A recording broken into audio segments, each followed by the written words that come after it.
Good morning everyone. আজ সকালবেলায় দাদা বেরোবে ডায়মন্ড হারবারের উদ্দেশ্যে। ডায়মন্ড হারবারে থাকে তিন্নি, সেখানে একটা কলেজে তিন্নি রেডিওলজি পড়ে।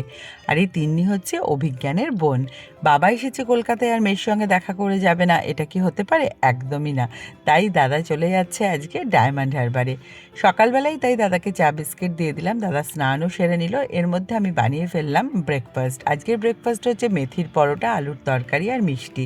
এরপরে দাদা বেরিয়ে গেল ব্যারাকপুরের উদ্দেশ্যে। বরুণ দাদাকে পৌঁছে দিতে গেল ফেরিঘাটে।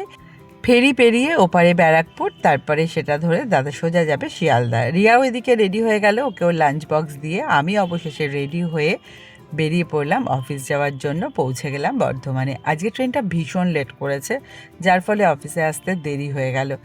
এত বাজে লাগে আমার এই ব্যাপারটা, কিন্তু কিছু করার নেই। ট্রেনের ওপরে তো আর আমার হাত নেই। স্টুডেন্টরা এসে দাঁড়িয়ে থাকলে আমার খুব খারাপ লাগে। যাই হোক, নিজের কাজকর্ম নিয়ে ব্যস্ত হয়ে গেলাম। আজ প্রচুর কাজ ছিল, সেই সমস্ত কিছু সারতে সারতে অনেকটাই বেলা হয়ে গেল। খিদে পেয়েছে প্রচুর, কিন্তু আমি খাওয়ার সময় পাচ্ছি না। আজকে টিফিনে এনেছিলাম ডালিয়ার পোলাও। তো ডালিয়াটা আমি খেয়ে নিলাম। খেয়ে নেবার পরে কেন জানি না হঠাৎ করে আমার হট ফ্লাশ হতে শুরু করলো আর সাংঘাতিক গরম লাগছিল। তো সোয়েটার খুলে ফেললাম, ভীষণ আনচান করছিল শরীর। তারপর সোয়েটারটা খোলার পরে অনেকটাই স্বস্তি। ওয়েদারটা এখন কীরকম ফ্ল্যাকচুয়েট করছে, তাই না? গরম, কখনো ঠান্ডা, এই করে করেই আমাদের সকলের কিন্তু শরীর খারাপ হয়ে যাচ্ছে। এরপরে একটু চা খেয়ে নিলাম বিকেলবেলা। এখন বেরিয়ে পড়লাম বাড়ির উদ্দেশ্যে। আর বিকেলবেলা যায় না, এটাকে সন্ধেবেলাই ভালো।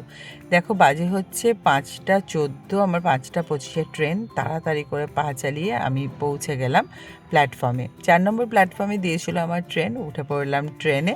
ট্রেনে ওঠার পরে যখন ট্রেনটা চলতে শুরু করলো, তখন আবার কি প্রচণ্ড ঠান্ডা লাগছে। ভালো করে কানে মাথায় জড়িয়ে বসে আমি পৌঁছে গেলাম শেওড়াফুলিতে। শেওড়াফুলিতে এসে আবার গরম গরম লাগছে। কি এক জ্বালা হয়েছে, তাই না? যাই হোক, চলো আজকে বাড়ি যাই।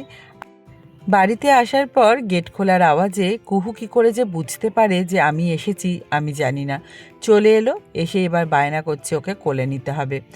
আমি বাইরে জামা কাপড়ে ওকে কোলে নিতে চাই না, কারণ ও কদিন আগেই অনেক শরীর খারাপ থেকে উঠেছে। যদি ইনফেকশন হয়ে যায় আবার ভয় লাগে। কিন্তু সে নাছোড়বান্দা, দেখতেই পাচ্ছ মেঝেতে বসে আছে, কিছুতেই শুনছে না।